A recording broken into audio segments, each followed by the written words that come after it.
Pouco antes do nascimento de Sansão, um anjo visitou sua mãe. Os israelitas já haviam suportado 40 anos de escravidão sob o domínio dos filisteus, e o anjo profetizou que o futuro filho seria um juiz enviado por Deus para libertar Israel das correntes da submissão. Para cumprir seu destino, a criança se tornaria um guerreiro de força insuperável, contudo, com a condição de nunca cortar o cabelo, mesmo na infância. Sansão manifestou uma força quase milagrosa ao enfrentar um leão ameaçador, derrotando a fera com as próprias mãos. Em uma emboscada do exército filisteu, ele aniquilou 1000 soldados usando a mandíbula de um burro. Apesar de sua imensa força física, Sansão não estava isento de fraquezas, era impulsivo, irascível e carecia de paciência ao perseguir seus desejos, muitas vezes ignorando as consequências.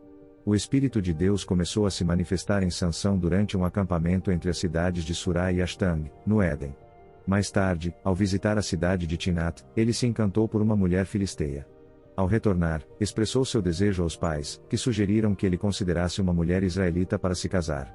No entanto, Sansão insistiu em sua escolha, retornando a Timnat para buscá-la. Em um episódio nos vinhedos de Timnat, um jovem o atacou em combate. Sansão, sem armas, despedaçou o leão com as próprias mãos, demonstrando mais uma vez sua extraordinária força. Sansão encontrou facilidade em derrotar o leão, quase como se fosse um cordeiro, mas optou por não compartilhar essa experiência com seus pais. Ao retornar à cidade e se encontrar com a mulher que amava, Sansão decidiu se casar com ela. Sansão voltou para a casa de seus pais, não permanecendo com sua esposa, que foi dada a um amigo. Em uma visita posterior, Sansão trouxe um presente e expressou o desejo de ir ao quarto de sua esposa, mas o pai dela recusou, alegando que ela já havia sido dada a outro devido à suposta aversão de Sansão. Isso o enfureceu, levando-o a vingar-se. Sansão amarrou 300 raposas com tochas nas caudas, incendiando as plantações dos filisteus. Quando os filisteus descobriram, vingaram-se queimando a esposa de Sansão e seu pai. Furioso, Sansão prometeu vingança e atacou os filisteus. Refugiou-se em uma caverna chamada a Rocha de Edom. Os filisteus marcharam para Judá para enfrentar Sansão, e os homens de Judá questionaram a razão. Os filisteus explicaram que queriam Sansão como prisioneiro. 3.000 homens foram até a caverna, pedindo explicações a Sansão, que defendeu suas ações. Os homens de Judá concordaram em amarrá-lo e entregá-lo aos filisteus, recusando-se a matá-lo. Então os homens amarraram Sansão com 2 cordas novas e o levaram para fora da caverna. Até meia-noite daquela hora, Sansão saiu e derrubou os portões, as grades e as colunas que estavam na entrada da cidade. Então, colocou tudo em seu ombro e carregou até o topo da colina perto de Hebrom. Depois de um tempo, Sansão se apaixonou por uma mulher chamada Dalila, que morava na cidade de Zora. Os líderes dos filisteus pediram à mulher que enganasse Sansão, para que revelasse o segredo de sua grande força, visando descobrir como derrotá-lo, amarrá-lo e subjugá-lo. Em troca, prometeram-lhe uma recompensa de 1.100 moedas de prata cada. Dalila solicitou a Sansão que revelasse o segredo de sua força, questionando como alguém poderia derrotá-lo, amarrá-lo e torturá-lo. Sansão respondeu que se o amarrassem com 7 cordas de arco que ainda não estivessem secas, perderia sua força, tornando-se como um homem comum. Os líderes filisteus entregaram a Dalila as 7 cordas do arco que não estavam secas, e ela amarrou Sansão enquanto alguns homens estavam escondidos na sala ao lado.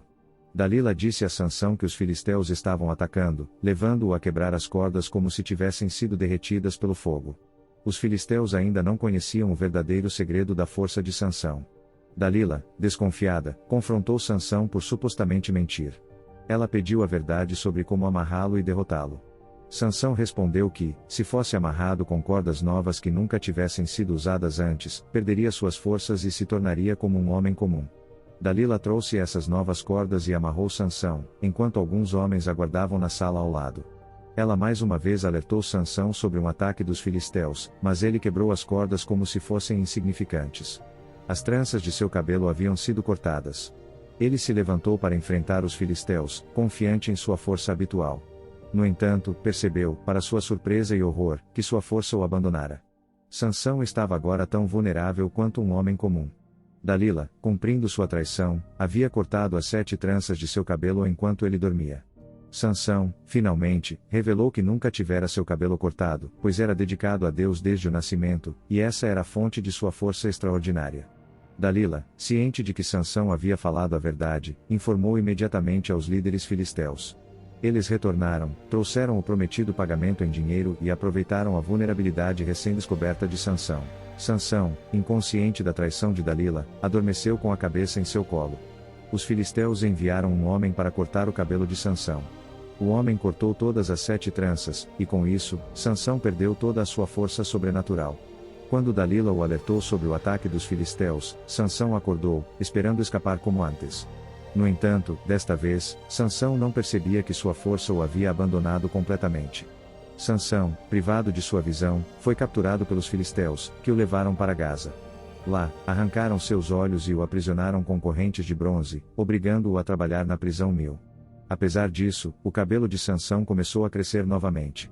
Os líderes filisteus se reuniram para celebrar a captura de Sansão e planejaram oferecer um grande sacrifício ao seu deus, o dragão, em agradecimento pela vitória sobre seu inimigo. Quando viram Sansão, expressaram adoração ao dragão, acreditando que ele havia causado danos significativos às suas colheitas e à população. No entanto, decidiram trazê-lo para entretenimento durante a celebração. Sansão foi forçado a ficar entre os 2 pilares do templo do dragão. Todos riram dele, e um servo o guiou até lá. Sansão pediu ao servo que o colocasse onde pudesse tocar nos 2 pilares que sustentavam o templo, expressando o desejo de se deitar sobre eles. Sansão desejou morrer junto com os filisteus e empurrou os pilares com toda a sua força. O templo desabou sobre os líderes e o público presente, resultando na morte de mais filisteus do que Sansão havia humilhado durante sua vida. Seus irmãos e toda a família de Sansão vieram recuperar seu corpo e o enterraram na tumba de seu pai Manu, localizada entre as cidades de Surá e Ashtang.